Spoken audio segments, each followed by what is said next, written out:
Before the results show up, you have to show up.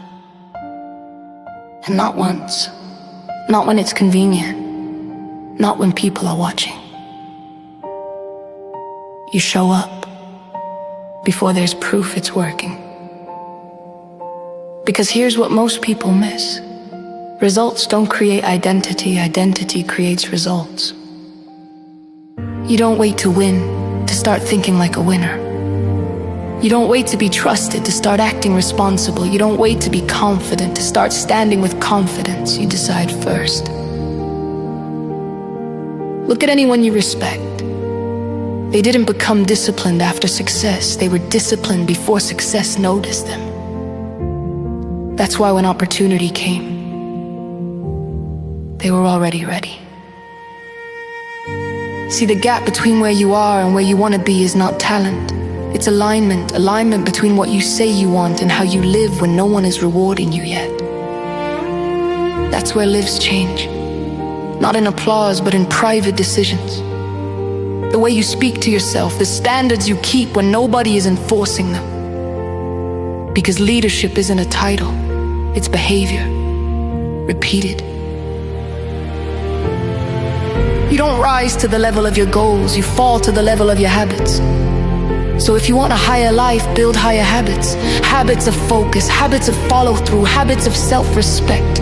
Not loudly, not for attention, but consistently. And listen, becoming someone new doesn't mean pretending, it means practicing. Practicing discipline until it feels natural. Practicing courage until fear stops deciding for you. Practicing excellence until average no longer fits. There will be days when nothing changes on the outside. No feedback, no validation, no signs you're getting closer. That's not failure, that's the formation stage. That's when character is being built strong enough to hold what's coming next. So don't rush the process. The process is preparing you for the pressure you asked for. And when results finally arrive, they won't surprise you. Because you've already been living like this was inevitable. You won't panic, you won't shrink, you won't self-sabotage. You'll rise naturally to the level you trained for. So start today, not when it's visible, not when it's celebrated. Start becoming the person who can handle the life you want. And when the world finally sees the results, they'll call it luck. But you'll know the truth. You didn't change overnight. You prepared long before the moment arrived, and that is how real leaders are made.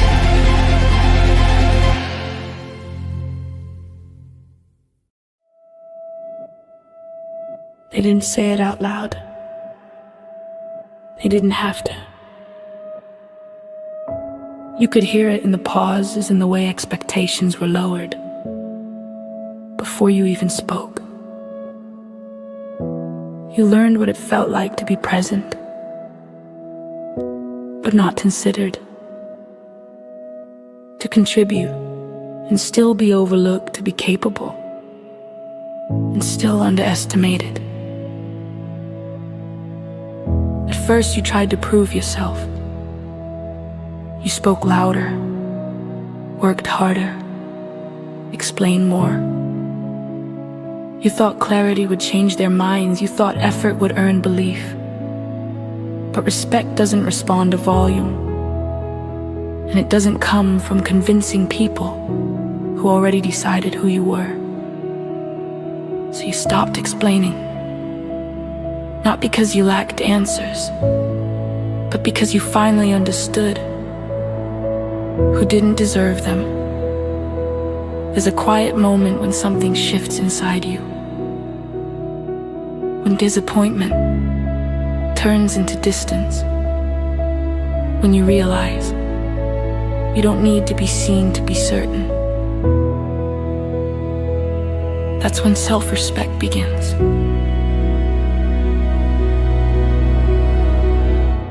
It's not loud. It doesn't announce itself. It doesn't argue. It draws a line. You stop shrinking to fit other people's comfort. Stop softening your ambition to make insecurity feel safe. You stop asking to be included. You include yourself. You begin to move differently. Not rushed, not defensive, intentional. You choose where your energy goes, who gets access, what deserves your effort. You no longer mistake familiarity for loyalty or attention for respect. Because you felt the cost of being available to everyone. And you've learned how expensive that is. So you become selective with your time, with your words, with your trust, not out of bitterness, but out of self-preservation. You stop chasing recognition from people who benefit from your doubt. And here's the truth they never saw coming. Being underestimated taught you discipline. It taught you patience. It taught you how to build without applause. While they were watching for noise, you were laying foundations. While they were measuring potential, you were developing it. And somewhere along the way, you stopped needing their approval to move forward. That's power. Not the kind that dominates, the kind that sustains, the kind that doesn't flinch when ignored, the kind that doesn't bend under dismissal. Now, when you walk into a room, you don't demand attention. You carry certainty. You don't correct assumptions, you let results speak when they're ready. Because self-respect doesn't rush validation. It waits. And when success finally arrives, it won't feel like revenge. It will feel like alignment. Like finally standing where you always belonged. Not to prove them wrong, but to honor yourself. You didn't rise because they underestimated you.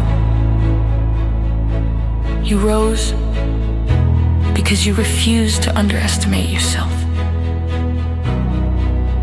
And that changes everything.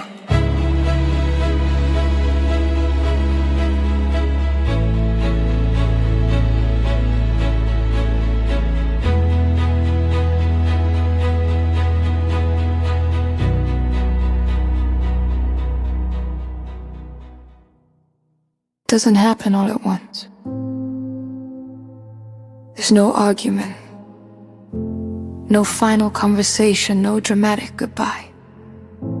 Just a slow realization that the conversations don't reach you anymore. What once felt familiar now feels heavy. What once felt close now feels loud. You don't hate them, you don't judge them. You've just changed. Your priorities shifted without asking permission. Your patience grew thinner for things that lead nowhere. You stopped laughing at the same distractions, stopped feeding the same cycle, stopped explaining why you needed more.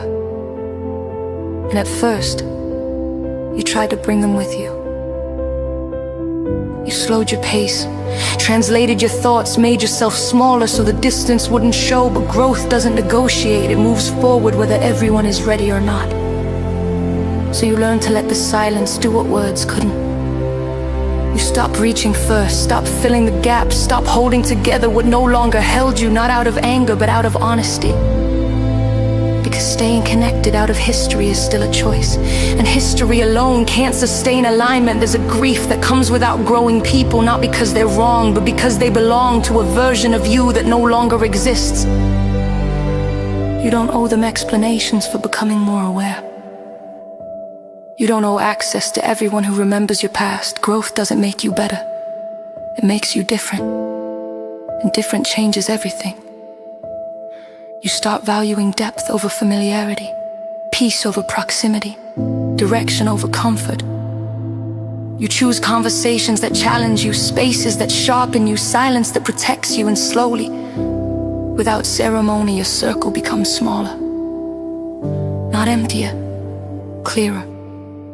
You stop forcing connection, stop revisiting doors that only open from the inside. You learn that distance isn't disrespect.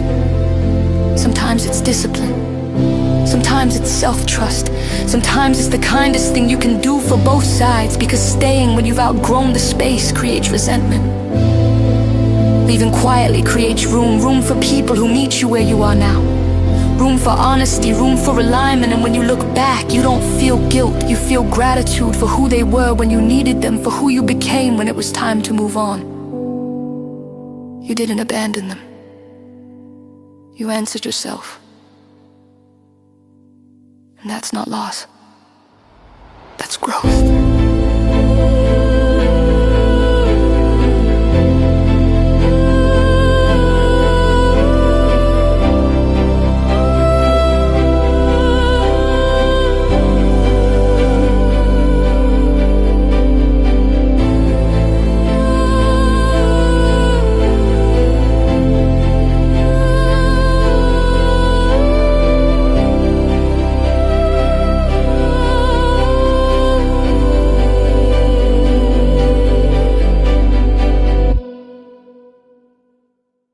You are not surrounded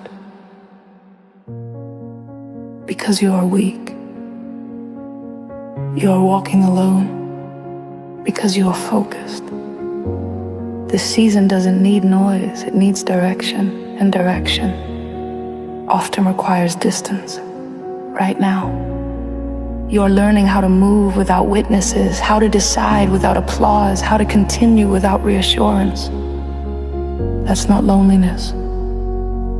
That's discipline. Everyone wants company when it's comfortable. Few can stand themselves when the room goes quiet. But silence sharpens you. It forces clarity, it removes distraction, it shows you what actually matters when nothing is performing for attention. You don't reach for connection just to feel occupied. You choose alignment over availability. Because being constantly surrounded can keep you stagnant. And being alone can move you forward faster than any crowd ever could. You're not missing out. You're locking in. Every step you take alone is teaching you self-trust. Every decision you make in quiet strengthens your authority. You stop asking, who's with me? And start asking, where am I going? That's when your posture changes. You walk slower. Not because you're unsure, but because you're intentional. You don't explain your pace, you don't justify your distance. You know why you're here. This path doesn't require approval. It requires consistency, and consistency doesn't need an audience. Let others chase constant connection. You're building capacity. Let others fill silence, you're mastering it. Because when the time comes for people to walk beside you, they won't be carrying you. They'll be matching your direction. Until then, you stay grounded, clear, unbothered, not lonely, aligned. And alignment is power. I've been thinking about how quiet strength actually is. How it doesn't announce itself, how it doesn't rush the room or ask anyone to notice. It just stays.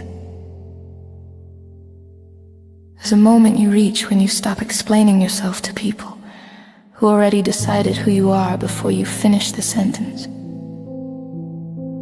Not out of bitterness, not out of pride. Just clarity. Because clarity teaches you something strange, that peace doesn't come from being understood. It comes from understanding yourself well enough to stop negotiating your worth. And once that happens, your voice changes. Not louder, steadier. You start moving differently. You don't chase responses. You don't correct every misunderstanding. You don't perform confidence. You live inside it. People notice not because you demand attention, but because you're no longer available for noise. I used to think walking alone meant something was missing, that silence was a sign I had fallen behind, that if no one was clapping, I must be doing something wrong. But silence taught me something that crowds never could. Silence shows you where your thoughts really go when there's no one else to impress. It shows you what remains when approval leaves the room, and what remained for me was direction. Not urgency, not pressure, direction. I learned that not every season is meant to be shared. Some seasons are built quietly, away from opinions, away from interruptions, away from the need to be seen. And that doesn't make them small, it makes them solid. Because when you stop outsourcing your confidence, you realize how much energy you wasted trying to be acceptable instead of being aligned. You stop shrinking your dreams so they fit inside other people's comfort. You stop rushing growth to meet deadlines you didn't set. And slowly, you stop apologizing for becoming. There's a certain freedom that comes when you no longer need permission to trust your own pace, when you let progress be quiet, when you let focus be invisible, when you let consistency speak without raising its voice. I don't need everything to make sense to everyone anymore. I don't need instant results or constant reassurance or a room full of agreement. I need alignment, I need honesty. I need to know that when I'm alone with myself, nothing feels forced. Because forced paths always demand applause, and aligned paths, they just ask for patience. And patience changes you. It teaches you to sit with uncertainty without reaching for distraction, to hold vision without broadcasting it, to trust work that's happening, even when no one can see it yet. This is where discipline becomes quiet, where consistency becomes personal, where motivation stops being emotional and starts being intentional. Not because you're proving something, but because you've decided something. Decisions don't need volume, they need commitment. And commitment shows up even when the mood doesn't, even when the room is empty, even when progress feels slow. I'm not in a race anymore, I'm in alignment with my own timing. I'm not trying to arrive fast, I'm trying to arrive whole. So if it looks quiet from the outside, that's because something is being built without distraction. If it feels slow, that's because it's being done right.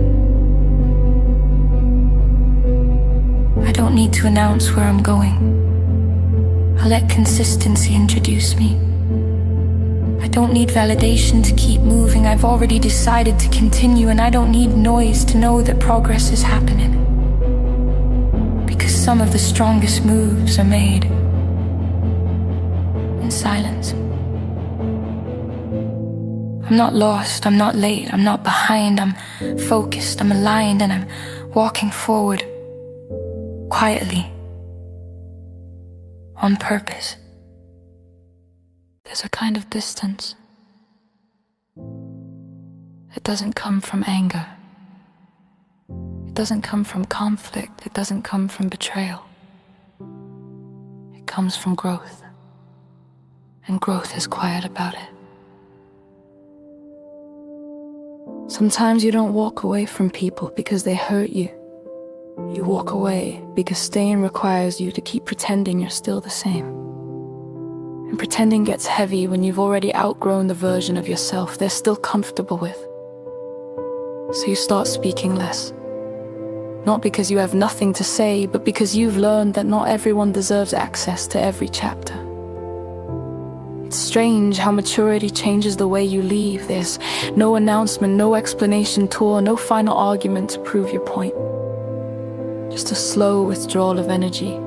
A gentle redirection of focus, a decision to stop forcing alignment where it no longer exists. Not every ending needs a reason you can explain. Some endings happen because your values shifted, your vision widened, your standards became non-negotiable. And that doesn't make anyone the villain, it just means you're no longer compatible with the version of life you're building. That's not betrayal, that's honesty. You realize that staying connected out of history is still a form of fear, and loyalty that costs you growth isn't loyalty, it's self-abandonment. So you stop over-communicating. You stop defending your choices. You stop trying to be understood by people who are committed to misunderstanding you. And in that silence, you discover something important. Peace doesn't ask for permission. It arrives when you choose alignment over attachment. When you accept that some people were meant to walk with you only until you learned how to walk on your own. Outgrowing people doesn't mean you think you're better. It means you're different. Different paths require different levels of access. So you stop lowering your standards to preserve familiarity. You stop shrinking your dreams to maintain comfort, and slowly your circle gets smaller, but your direction gets clearer. You don't owe everyone proximity. You don't owe everyone explanations, and you don't owe anyone the right to slow your becoming. Some people will remember the old you and resent the new one. Not because you changed for the worse, but because your growth removed their control. And that's okay. Because growth isn't meant to be negotiated, it's meant to be honored. You can wish people well without walking beside them. You can love from a distance without reopening doors. Boundaries are not walls, they're clarity. Clarity about what you tolerate, clarity about what you protect, clarity about the future you're committed to building, even if it means building it alone for a while. And yes, sometimes it feels lonely. But loneliness with alignment is lighter than connection without truth. So if you're walking ahead and fewer people recognize you, that's not loss, that's evolution.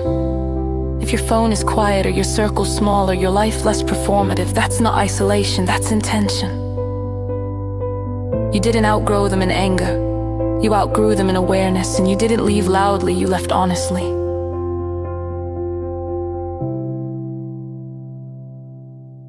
Hino knows. They told us to be loud about our dreams. And yes, dreams deserve a voice. But let me tell you something this room needs to hear. Noise doesn't build results. Consistency does. You can clap for vision, but vision only survives when it's backed by discipline. Look around this room. Every strong life you admire, every story you respect wasn't built in a moment, it was built in repetition. In choosing to show up, long after the excitement left. See, consistency doesn't look powerful at first, it doesn't trend, it doesn't get celebrated, it looks like doing the work when no one is chanting your name. And that's where most people stop. Not because they can't do it, but because it feels too ordinary. But hear me clearly. Ordinary effort, repeated, creates extraordinary results. We're living in a world that loves quick wins, but quick wins don't last. Strong foundations do. And foundations are built when you decide to return to the work again and again and again. You don't need a miracle, you need momentum. You don't need motivation every day, you need commitment. Because motivation shouts, commitment whispers, and shows up anyway. One step doesn't change your life, one practice doesn't make you great. One decision doesn't transform everything, but stack them. Stack the days, stack the discipline, stack the moments you could have quit but didn't. That's how confidence is built. Not by talking louder, but by keeping promises to yourself. And listen, consistency doesn't mean perfection. It means when you fall, you stand back up faster. It means you don't let one mistake turn into a full stop. Progress doesn't disappear because of one bad day, only quitting does that. So stop waiting to feel ready. Readiness is a feeling, consistency is a choice. Choose to be reliable to yourself. Choose to do the work even when the room is quiet, because the people who change their lives aren't the ones who start with energy. They're the ones who stay when energy fades. They're the ones who keep building when nobody is clapping. And then one day this room calls it success. They call it luck. They call it talent, but you'll know the truth. You didn't win because you were louder. You won because you were consistent, because you stayed, because you built quietly until the results made the noise for you. And that is how real change is made.